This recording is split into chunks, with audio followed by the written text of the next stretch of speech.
Students, इस topic में हम लोग jack property of definite integration से रिलेटेड एक प्रॉब्लम को करेंगे। ऑलरेडी हमने किंग और क्वीन प्रॉपर्टी से रिलेटेड क्वेश्चन को सॉल्व कर चुके हैं।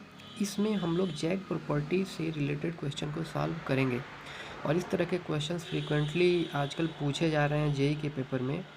तो कोशिश ये है कि आपको उन्हीं अच्छे लेवल की प्रॉब्लम को सॉल्व कर किया जाए जिससे कि कंसेप्ट आपका अच्छे से स्ट्रांग हो। सबसे पहले मैं आपको बताता हूँ कि मैंने एक क्वेश्चन लिया है, find the value of integral from the lower limit 0 to upper limit 2n पाई। ये पाई है, ये n है, ये मॉड ऑफ साइन एक्स है, modulus of sine x, minus ये greatest integer mod of sine x by 2, ये modulus of sine x है और ये GIF का साइन है, मतलब greatest integer function at the C the dx। इसकी वैल्यू बतानी है कि 2n होगी, 3n, 4n और ऑफ दीजिए में से कौन सा ऑप्शन आपको सही होगा, ठीक है ना। यही अपने को फाइंड करनी है। तो फाइंड करने के बाद मालूम होगा कौन सा सही होगा। ये क्वेश्चन से रिलेटेड जो भी कंसेप्ट यूज होंगे, जो फॉर्मूले यूज होंगे, जो प्रॉपर्टीज यूज होंगी, उनको मैं पहले समझा देता हूँ। कंसेप्ट जब क्लियर हो जाएंगे उसके बाद से ही आप क्वेश्चन को समझ पाएंगे या सॉल्व कर पाएंगे। तो let me discuss the Jack property. Jack property में ऑलरेडी लिखे हैं, इंटीग्रल किसी भी फंक्शन को, F X is a function, किसी भी फंक्शन को अगर इंटीग्रेट करना हो from the lower limit 0 to the upper limit nt। T जो है इस फंक्शन का फंडामेंटल पीरियड है। पीरियड आपको निकालना आता होगा, नहीं तो मैं अभी इसमें बता दूंगा कि कैसे फंडामेंटल पीरियड निकालेंगे। n जो है, n बेसिकली इंटीजर है।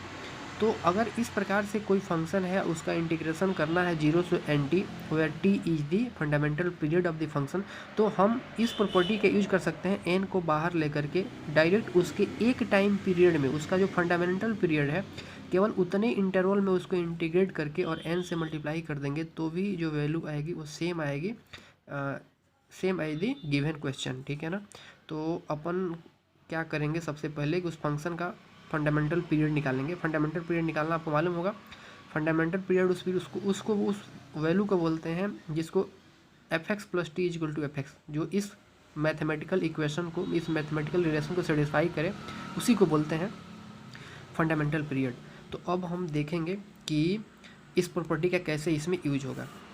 सबसे पहले देखें, ये क्वेश्चन देखने में बहुत ज़्यादा डरावना दिख रहा है लेकिन है बहुत आसान। कैसे, देखिए सबसे पहले मैं सॉल्व कर रहा हूँ, ठीक है। और जनरली जो मॉडुलस और ग्रेटेस्ट इंटीजर फंक्शन के क्वेश्चन होते हैं वो बार बार पूछे जाते हैं क्योंकि देखने में बहुत अजीब से होते हैं, लेकिन अगर आपको कंसेप्ट क्लियर है तो सॉल्व हो जाएगा बहुत आसानी से। देखिए सबसे पहले मैं क्वेश्चन को यहाँ पर लिख लेता हूँ। ये इसकी वैल्यू निकालनी है, that means I is equal to, इसकी वैल्यू निकालना है integral 0 to 2n pi mod of sine x minus greatest integer mod of sine X divided by 2, this is greatest integer dx। सबसे पहले मैं इसकी बात करता हूँ। अगर ध्यान से देखें तो ये है मॉडुलस ऑफ साइन एक्स, और आपको मालूम होगा कि मॉड ऑफ साइन एक्स का ग्राफ जो होती है, ठीक है ना, graph of mod of sine x, इसका ग्राफ कुछ ऐसे होती, ये ऑरिजिन होगा, मॉड ऑफ साइन एक्स का ग्राफ ये होती है, ये pi, this will be 2 pi and this will be 3 pi, और ये 0 होगा, ये मैक्सिमम वैल्यू 1 होगी। मतलब मॉड ऑफ साइन एक्स की जो ग्राफ होती वो ऐसे होती है। तो मॉड ऑफ साइन एक्स का जो रेंज होगा, मॉड ऑफ साइन एक्स जो रेंज होगी 0 से बड़ा होगा और 1 से छोटा होगा। मॉड ऑफ साइन एक्स की मैक्सिमम वैल्यू 1 होती है। तो यहाँ से देखें डिवाइडेड बाई 2 है, तो डिवाइडेड बाई इधर 2 करोगे तो वो इधर भी 2, इधर भी 2।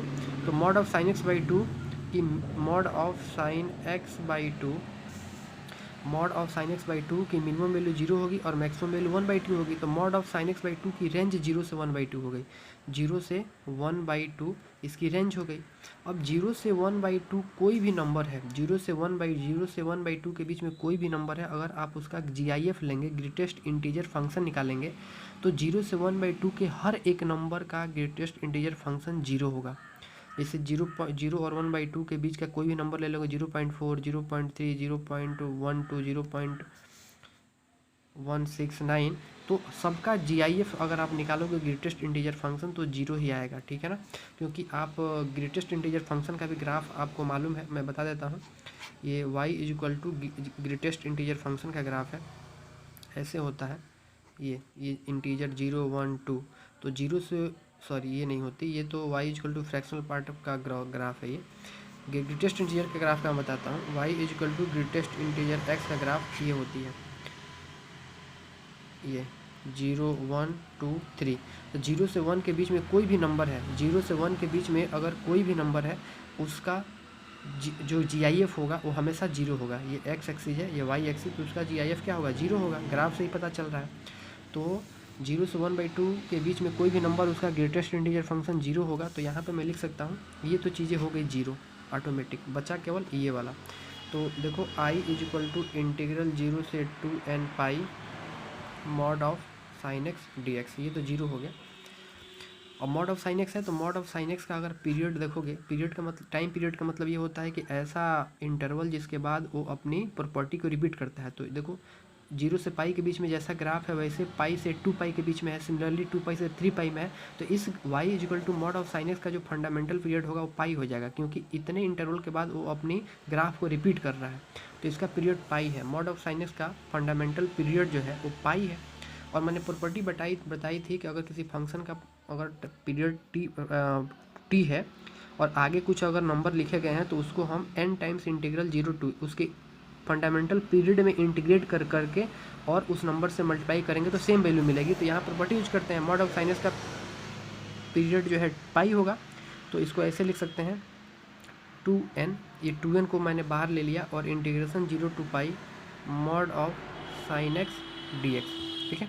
अब मॉड ऑफ साइन एक्स 0 से पाई में मॉड ऑफ साइन एक्स, तो साइन एक्स ही हो जाएगा। 0 से मॉड ऑफ साइन एक्स हो जाएगा कितना, साइन एक्स dx, ये हो गई 2n। i is equal to twice n।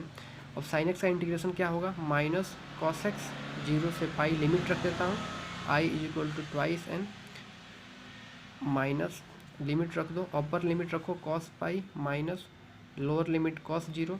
तो i is equal to minus twice N, cos pi की वैल्यू कितनी होती है, -1 कॉस 0 1। तो i इज इक्वल टू हो जाएगा -2n और ये हो जाएगा -2। तो मल्टीप्लाई करेंगे तो i कितना होगा, माइनस माइनस प्लस 2 2 जा 4n। तो i इज इक्वल टू हो जाएगा 4n। तो करेक्ट आंसर ये हो जाएगी इंटीग्रेशन का करेक्ट 4n, ठीक है। कोई बहुत ज़्यादा टफ नहीं है, बहुत ही आसान है। बस सिंपल आपको ये आना चाहिए कि किसी फंक्शन का अगर इंटीग्रेशन करना है, अगर कुछ उसका फंडामेंटल पीरियड मालूम है तो क्या करो, उसको फंडामेंटल जो पीरियड है उस एक इंटरवल में इंटीग्रेट कर दो और जो पहला जो नंबर उसके आगे दिया है उससे मल्टीप्लाई कर दोगे तो आंसर हो जाती है, ठीक है ना। ये प्रूफ भी ये हो जाएगा बहुत आसानी से, बट प्रूफ पे मैं इंटरेस्टेड नहीं हूँ, डायरेक्ट क्वेश्चन पे फोकस करना ज़रूरी है, ठीक है। तो ऐसे ही करना था। तो 4n is the correct answer, 4n जो है करेक्ट आंसर हो जाएगा। तो ऊपर में देख लेता हूँ, ये हो गया 4n, ये करेक्ट आंसर होगा 4n। Thank you.